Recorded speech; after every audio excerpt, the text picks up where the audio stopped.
Hi viewers, வணக்கம். சமையல்குறிப்பு.com-இன் சுவையோ சுவை நிகழ்ச்சிக்கு உங்களை அன்புடன் வரவேற்கிறோம். நம்மளை பார்க்க போகிற ரெசிபி அவியல். அவியல் செய்கிறதுக்கு என்னென்ன பொருட்கள் தேவைன்னு பார்க்கலாம். புடலங்காய், வாழைக்காய், பீன்ஸ், கத்திரிக்காய், கேரட்டு, முருங்கைக்காய், உருளைக்கிழங்கு, மாங்காய் இருந்தால் மாங்காய் போட்டுக்கலாம், இல்லைன்னா கூட தயிர் சேர்த்துக்கலாம். தேங்காய் எண்ணெய், ஜீரகம் 2 ஸ்பூன், மஞ்சள் தூள் சிறிதளவு, உப்பு தேவையான அளவு, பச்சை மிளகாய் பூண்டு சிறிதளவு, தயிர் சிறிதளவு, சாம்பார் வெங்காயம் 10, கருவேப்பிலை சிறிதளவு, தேங்காய் துருவியது சிறிதளவு. இப்போ அவியல் எப்படி செய்கிறதுன்னு நம்ம பார்க்கலாம். நம்ம எடுத்து வச்சிருக்கக்கூடிய காய்கறிகளை இப்படி நீள வாக்கில் கட் பண்ணி வச்சுக்கோங்க. காயை கட் பண்ணி இந்த மாதிரி தண்ணிக்குள்ளே போட்டு வைங்க, இல்லைனா கருத்து போயிடும் காய். இப்போ நம்ம எடுத்து வச்சிருக்கக்கூடிய மஞ்சள் தூள், ஜீரகம், சாம்பார் வெங்காயம், பச்சை மிளகாய், பூண்டு எல்லாமே மிக்சியில் போட்டு தண்ணி ஊற்றாமல் சற்று கரகரப்பாக அரைச்சி எடுத்து வச்சுக்கணும். அடுப்பை ஆன் பண்ணி கடாய் அடுப்பில் வைங்க. கடாயில் ஒரு ஹாஃப் டம்ளர் தண்ணி ஊற்றிக்கோங்க, காய் வேகிற அளவுக்கு. இப்போ நம்ம கட் பண்ணி வச்சிருக்கக்கூடிய காயை அதில் போடலாம்.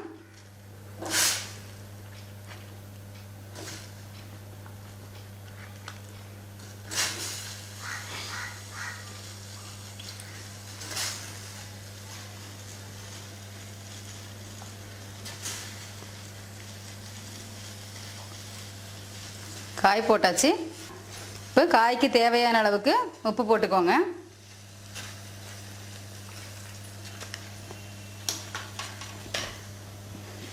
அடுத்தது நம்ம போட்டு அரைச்சி வச்சிருக்கக்கூடிய இந்த மசாலாவை இதில் போடுறோம்.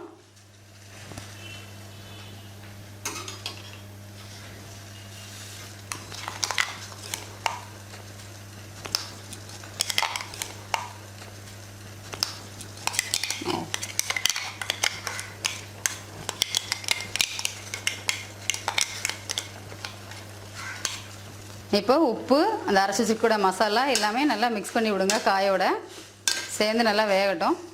இப்போ நல்லா இந்த மாதிரி கலர் சேஞ்ச் ஆகிடும். சேஞ்ச் ஆனதுக்கப்புறம் மூடி வச்சு வேக வைங்க. ஒரு 10 நிமிஷம் வெந்துச்சுன்னா காய் வெந்துடும். இப்போ காய் வெந்துருச்சான்னு பார்க்கலாம். காய் நல்லா வெந்துருச்சு. இப்போ நம்ம எடுத்து வச்சுருக்கூட தேங்காய் துருவலை இதில் போட்டுடலாம். போட்டு நல்லா மிக்ஸ் பண்ணுங்கள்.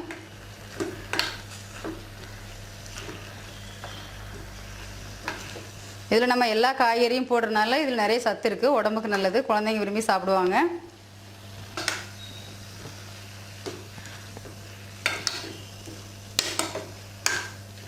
இப்போ அவியல் ரெடி ஆயிடுச்சு. இப்போ அடுப்பை ஆஃப் பண்ணிடலாம். அடுப்பை ஆஃப் பண்ணிவிட்டு ஒரு 2 ஸ்பூன் தயிர் ஊற்றிக்கோங்க. இது லைட்டாக புளிப்பு தன்மை கொடுக்கும். மாங்காய் போட்டிங்கன்னா தயிர் ஊற்ற வேண்டிய அவசியம் இல்லை. நம்ம மாங்காய் போடாதனால தயிர் ஊற்றிருக்கிறோம்.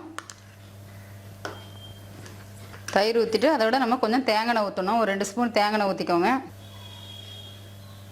தேங்காய் ஊற்றினீங்கன்னா தான் அந்த அவியலோட டேஸ்ட்டு, வாசனை எல்லாமே நல்லாயிருக்கும்.